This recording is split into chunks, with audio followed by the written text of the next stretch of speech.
बहुत समय पहले पहाड़ों और खेतों से घिरा हुआ एक छोटा सा गांव था जिसका नाम रामपुर था। ये गांव बहुत ही सुंदर था। सुबह होते ही सूरज की किरणें खेतों पर पड़ती थी और पक्षियों की मीठी आवाज पूरे गांव को खुश कर देती थी। गांव के लोग मेहनती थे। किसान खेतों में काम करते थे और महिलाएं घर का काम संभालती थी। गांव में सब लोग एक दूसरे को जानते थे। लेकिन इसी गांव में एक ऐसा परिवार भी था जो बहुत गरीब था। उनके पास ना जमीन थी और ना ही कोई बड़ा काम। उस गरीब परिवार में एक 16 साल का लड़का रहता था जिसका नाम अर्जुन था। अर्जुन बहुत मेहनती और ईमानदार था। वो रोज सुबह जल्दी उठता, अपनी माँ की मदद करता और फिर गांव में छोटे मोटे काम करके पैसे कमाने की कोशिश करता।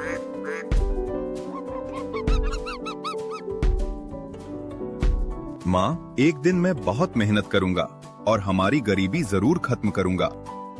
अर्जुन की माँ बहुत समझदार और दयालु महिला थी।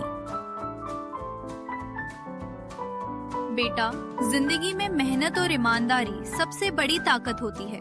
अगर तुम सच्चे दिल से मेहनत करोगे तो भगवान जरूर मदद करेंगे। अर्जुन अपनी माँ की बातों से बहुत प्रेरित होता था।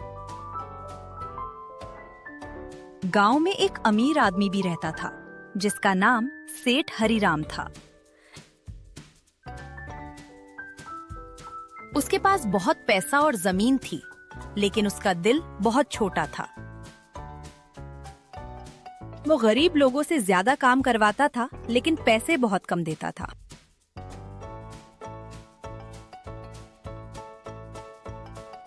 एक दिन अर्जुन पूरे दिन काम ढूंढता रहा, लेकिन उसे कोई काम नहीं मिला।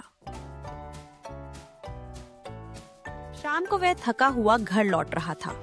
उसके मन में चिंता थी कि आज घर में खाने के लिए भी कुछ नहीं है।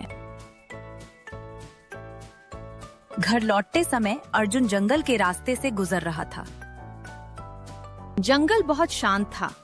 हवा पेड़ों की पत्तियों को हिला रही थी और पक्षियों की आवाज सुनाई दे रही थी।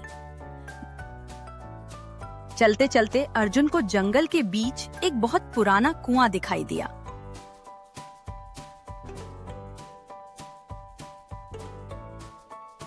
जैसे ही अर्जुन कुएं के पास पहुंचा, उसे अंदर से एक अजीब आवाज सुनाई दी। कोई है, मेरी मदद करो।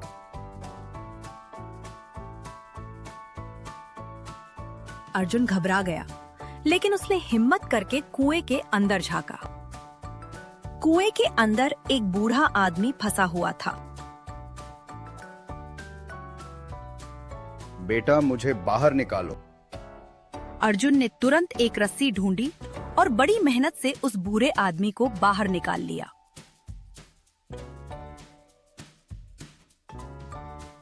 तुम बहुत अच्छे लड़के हो। बूढ़े आदमी ने मुस्कुराकर कहा। ये कुआं साधारण नहीं है। बूढ़े आदमी ने बताया कि यह एक जादुई कुआं है जो अच्छे लोगों की इच्छा पूरी तुम करता है। जो चाहो मांग सकते हो। लेकिन अर्जुन ने कुछ भी मांगने से पहले सोचा। मुझे सिर्फ इतना चाहिए कि मेरी माँ को कभी भूखा न रहना पड़े। अचानक कुएं से तेज रोशनी निकली। आज से तुम्हारी मेहनत हमेशा सफल होगी। धीरे धीरे उसकी मेहनत रंग लाने लगी। अर्जुन ने सब्जी बेचने का छोटा व्यापार। अब गांव के लोग अर्जुन की तारीफ करने लगे। सेठ हरिराम को अर्जुन की सफलता से जलन होने लगी। सेठ ने अर्जुन से कुएं का रहस्य जानने की कोशिश की। सेठ खुद उस कुएं के पास पहुंच गया। सेठ ने कुएं से बहुत सारा सोना मांगा। अचानक कुएं से आवाज आई। लालची इंसान को सजा मिलेगी। सेठ की संपत्ति खत्म हो जाती है, वह गरीब हो जाता है। अर्जुन उसकी मदद करता है। सेठ को अपनी गलती का एहसास होता है। गांव वालों ने अर्जुन को सम्मान दिया। रामपुर गांव पहले से ज्यादा खुशहाल हो गया। इस कहानी से हमें यह सीख मिलती है कि ईमानदारी और दयालुता इंसान को असली सफलता दिलाती है, जबकि लालच इंसान को बर्बाद कर देता है।